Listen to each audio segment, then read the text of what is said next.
Всем доброй ночи. Итак, дорогие друзья, знаменитый врач Средневековья Ибн Сина, который более известен как Авиценна, сказал следующее.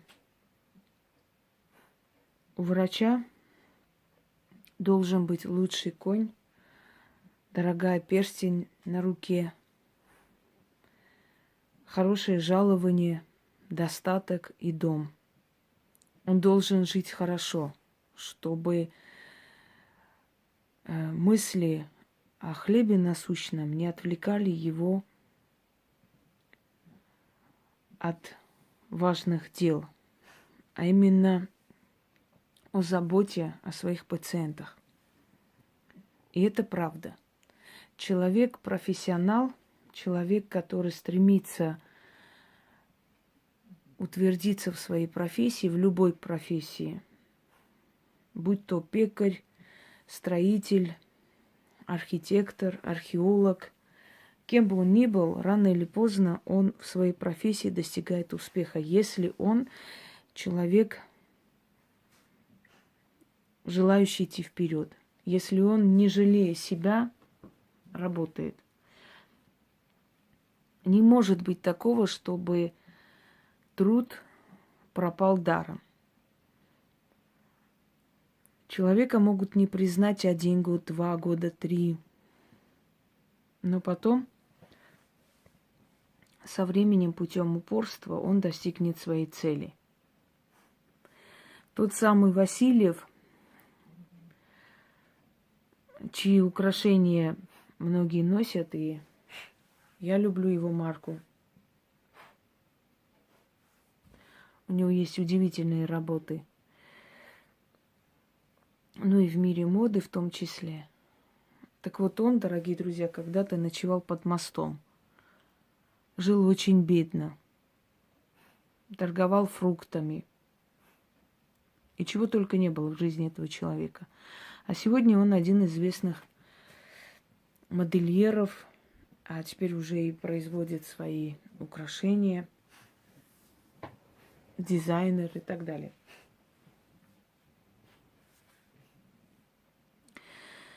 Каждый человек в своей профессии хочет награды за свой труд. Мы можем отдавать миру, но если мы не умеем требовать обратно отдачи, то грош цена нашим стараниям. Это касается медицины. Если доктор хороший и он спасает жизни, он должен брать за свой труд. Так положено и так должно быть. На этом держится мироздание. Люди, которые сами работают, люди, которые сами отдают свои силы, они ценят труд другого. Люди, которые ничего не делают в этом мире, они очень любят халяву. Они практически пытаются в тебе пробудить такое, знаете, чувство вины, что ли. Вот у меня нет денег, вот что мне делать, вот помогите. И ты говоришь человеку, если у тебя нет денег, пожалуйста, я отдала столько работ, возьми, делай, это бесплатно. Ой, а вы сами можете за меня делать, я как-то боюсь и не хочу. Вот тогда ты посылаешь ее далеко. О чем я хочу сказать, что человек, который сам ничего миру не отдает, он все время требует чего-то просто так. Авиценна сказал следующую фразу. Нет, извиняюсь, Гиппократ. Будь проклят тот врач, который лечит даром. Он тем самым обнуляет роль врача в обществе. Но взял он эту фразу у колдунов. Потому что в магии есть такой закон. Будь проклят тот, кто помогает даром, невзирая на то, что за это должны платить. Вот есть такой момент. Он обесценивает роль колдуна в нашем обществе. Почему так происходит? Дорогие друзья, люди не всегда ценят то, что им даром дается. Зачастую люди считают, что ты обязана и должна. Если ты даром лечишь ребенка, один человек может до конца жизни тебе быть благодарным, а другой человек может сказать, ну я не знаю, как бы, а это может быть совпадение, потому что ничего, когда человек не отдает, он не настраивается ни на победу, ни на что, понимаете? Он же ничего не отдает. Вот представьте, он приходит к тебе, ты начинаешь ему помогать просто так.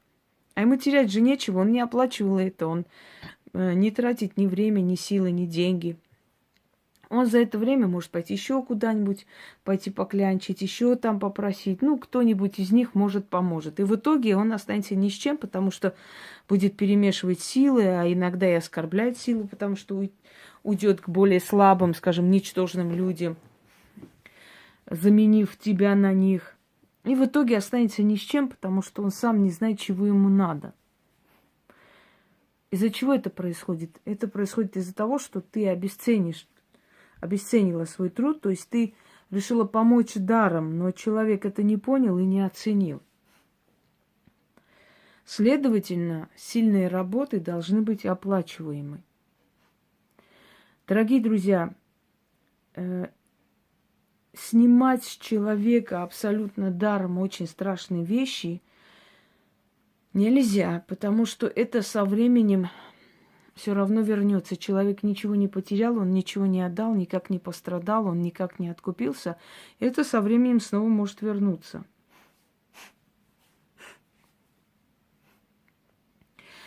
Если ты снимаешь и говоришь, как только тебе станет легче, приди, мы уже остановим это окончательно, а человеку стало лучше, он больше тебе не написал, он может знать, что со временем снова это вернется, потому что он должен откупиться. Почему некоторые знахари, некоторые такие очень добрые, да, одаренные люди пострадали из-за людей? Ну, например, лечили чужих детей, потеряли своих детей, потому что сила смерти, если пришла, она кого-то должна забрать. Если не его ребенка, то твоего. И вот они со временем поняли, что они отдавали, скажем так, своих детей вместо чужих.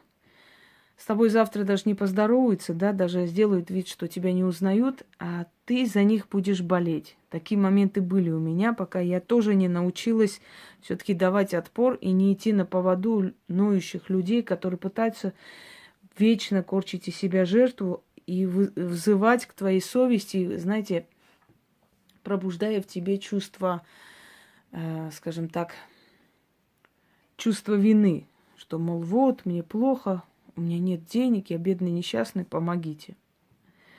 У кого нет денег, им бесплатно дается. Вот столько всего. Возьмите, делайте, и деньги появятся. Так вот, людей огромное количество. В день может несколько тысяч написать. Из этих 1000 человек мне иногда работать не с кем. Верите? Вот не с кем работать. Я выбираю 2-3 человека из 1000 человек, например, из 200 человек, если я прочитала эти все СМС. Не с кем работать, потому что люди думают, что у меня волшебная палочка. Мне на днях женщина написала, может, она услышит. Здравствуйте, риэлторы вот отобрали у одной женщины квартиру, они с дочерью живут на улице почти. Мы вот дочку везли в больницу, ей стало плохо. В машине помогите, заранее спасибо. Не здравствуйте, не как зовут эту дочку, нигде фотографии, но что с ними. То есть, здравствуйте, квартиру отобрали, верните квартиру, вылечите девочку, люблю, целую, пока, заранее спасибо. Понимаете, вот так легкомысленно, когда человек просит о помощи, так легкомысленно, глупо, даже не понимая, что как этот человек вообще поможет тебе, знать, не знать, ни имен не знает, ничего не знает. Ты просто пишешь, помогите, у нас вот так вот. А иногда бывает, что пишут, просто пишут, помогите, мне очень плохо, у меня проблемы.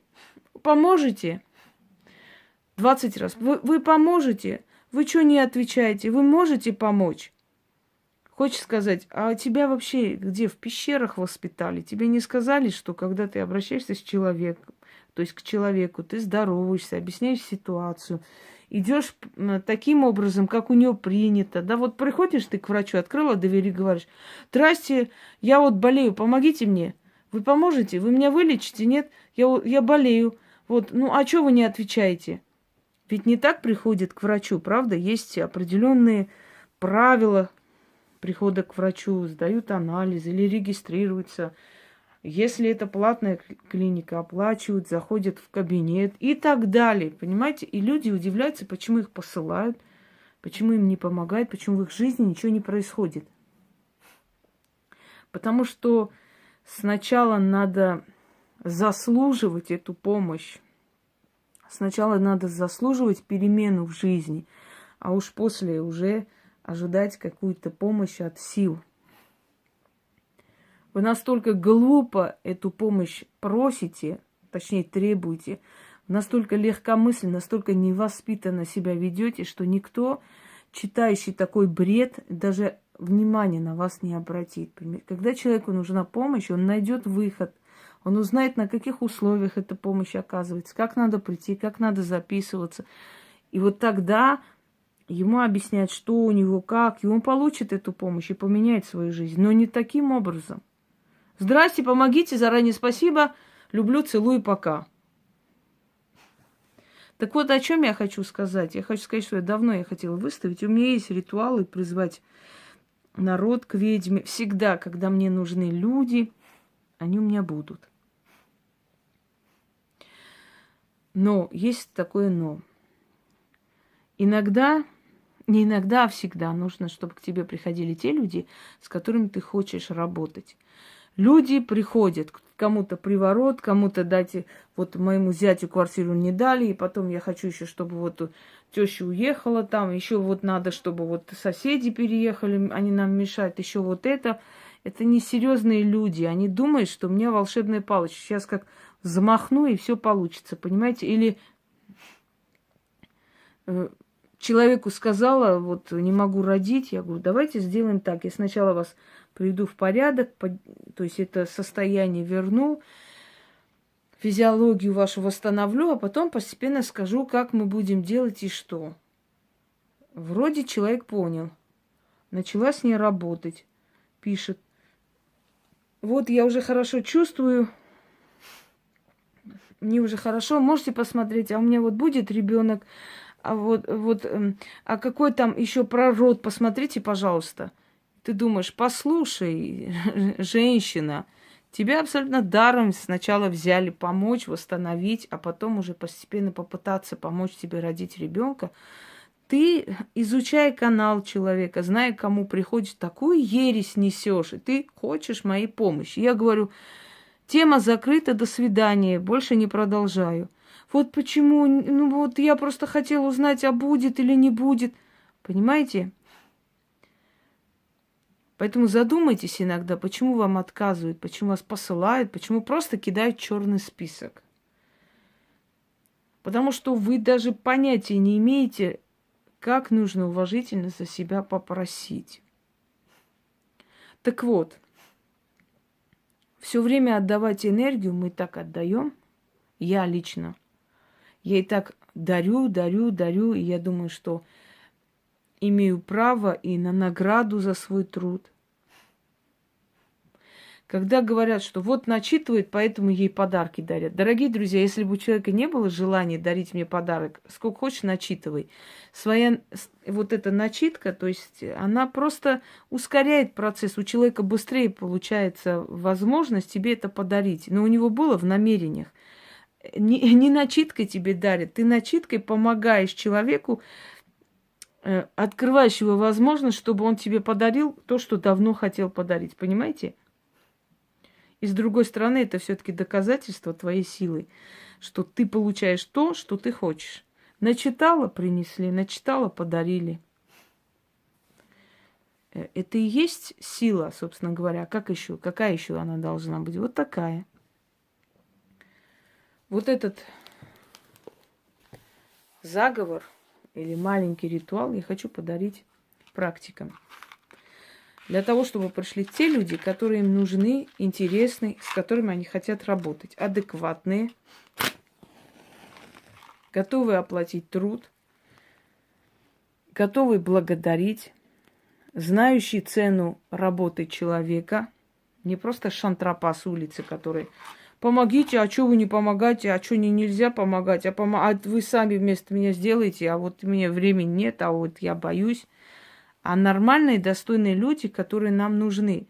Потому что приятно, когда человек оценивает твой труд, когда человек тебя одаривает, когда человек тебя благодарит и всю жизнь остается тебе другом, остается уважающим тебя человеком и так далее. Вот с такими людьми приятно работать. Потому что у них не возникает вопрос, а что надо платить? А ты это что, не бесплатно? А вы за меня тогда сделаете? А вы вот это? Нет, человек приходит, узнает, соглашается, если соглашается, оплачивает твой труд, делает все, что ты говоришь. У него начинаются перемены, потом он тебя благодарит, все время обращается, либо просит там за подругу, за сестру, еще за кого-нибудь. То есть это адекватный человек, который понял, оценил твой труд, благодарен, ощутил на себе эти перемены, счастлив и всю жизнь тебе, к тебе хорошо относится. Вот такие люди, адекватные, которые понимают и видят твою силу. А не те, которым, знаете, лишь бы даром кто-нибудь что-нибудь сказал, что-нибудь дал, вот, лишь бы на халяву, лишь бы вот просто так, или за меня сделайте тоже. Уже иногда доходит до такого абсурда, что ой, вот там вот есть ритуал со 100 рублями, а у меня 100 рублей нету. Ну, давайте я вам отправлю. Иногда говорю, может, вам благовоние мне отправить через курьера? Они, знаете, какой ответ? А что, так можно? Вот до такой степени наглость. Вот такие не нужны. Они просто забирают энергию, силу и не дают удовлетворения. Вот после них как-то вот не очень приятный осадок остается. Так вот, хочу помочь ведьмам призывать нужного человека. Зажигайте черную восковую свечу, читайте 6 раз. Ночью на следующий день будут приходить люди. Точно так же каждый раз читайте на следующий день. Из всей этой толпы хотя бы человек 5-6 будут как раз те, которые вам нужны. Свою работу нужно ценить. Свою силу нужно ценить. Свою энергию нужно ценить и не разбазаривать. Я готова помочь людям, которые болеют, которые немощны, которые не могут за себя отвечать. Я готова помочь животным, которые от нас зависят целиком и не могут себя содержать и найти пропитание. Я готова помочь маленьким детям, которые не могут еще пока за себя постоять. Но помогать здоровому лбу 40-летним, который приходит и пишет, вот, снимите с меня порчу, мне вот плохо, там же дела плохо пошли. А что надо платить? А почему? А что вы не можете делать бесплатно? Могу. Но когда меня принуждают к этому, когда вот так нагло у меня просто хотят это вырвать, я ничего не сделаю. А, понятно, тогда ясно. А что вы тогда говорите, что вы помогаете? Вот. И так далее. Вот чтобы подобный мусор не засорял ваш WhatsApp, вашу жизнь, да, вашу почту электронную и так далее. А чтобы приходили люди, после которых вам будет просто хорошо и приятно, и с которыми вам приятно работать, я вам дарю вот этот маленький ритуал, заговор, который очень сильный. Итак, да, потом свеча просто догорает, и агарок можете выкинуть. Ну, временами можете, естественно, духом оставлять откуп. Я думаю, что этому практиков учить не нужно. Призову я высь небесную и твердь земную, свидетели.